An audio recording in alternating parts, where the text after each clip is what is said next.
कहानी का नाम अंधेरा गांव। भारत के एक सुदूर पहाड़ी क्षेत्र में बसा एक छोटा सा गांव था जिसका नाम अंधेरा था। यह गांव अपने नाम की तरह ही रहस्यमयी था। गांव के लोग कहते थे कि यहाँ सूरज की रोशनी भी डर के मारे नहीं टिकती। इस गांव के पास एक घना जंगल था जिसे लोग कालवन कहते थे। इस जंगल के बारे में अनेक डरावनी कहानियां प्रचलित थीं। रोहित और उसकी दोस्त रीमा जिसहते जो शहर में रहकर पढ़ाई कर रहे थे, छुट्टियों में रोमांच की तलाश में इस गांव में आए। उन्होंने गांव के बारे में बहुत कहानियां सुनी थीं और अब वे सच्चाई जानना चाहते थे। गांव में आते ही उन्होंने महसूस किया कि यहाँ के लोग बहुत ही डरे सहमे हुए हैं। सूरज ढलते ही लोग अपने घरों में बंद हो जाते और खिड़कियां दरवाजे भी बंद कर लेते। गांव का मुखिया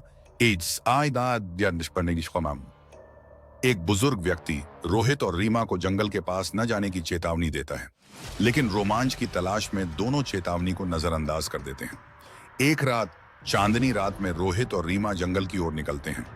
वहां का माहौल सर्द और अजीब होता है। अचानक उन्हें पेड़ों के बीच से किसी के चलने की आवाज सुनाई देती है।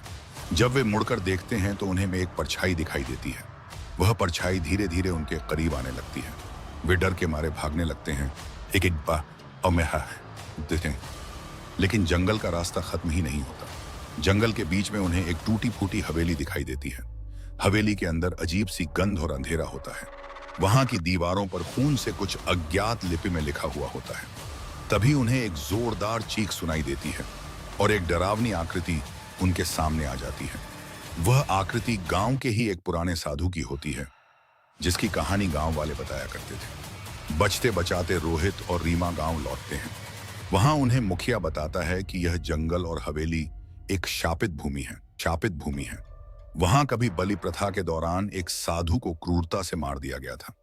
तब से उसकी आत्मा भटक रही है और जो भी उस जगह पर जाता है वह आतीता है। वह उसकी आत्मा के प्रकोप का शिकार हो जाता है। रोहित और रीमा गांव छोड़कर चले जाते हैं। यही पुराना असमनिश्चित आते हैं, लेकिन उनके लौटने के कुछ ही दिनों बाद गांव से खबर आती है कि एक और युवा जंगल में गया और कभी वापस नहीं आया। गांव वाले कहते हैं कि कालवन का श्राप कभी खत्म नहीं होगा।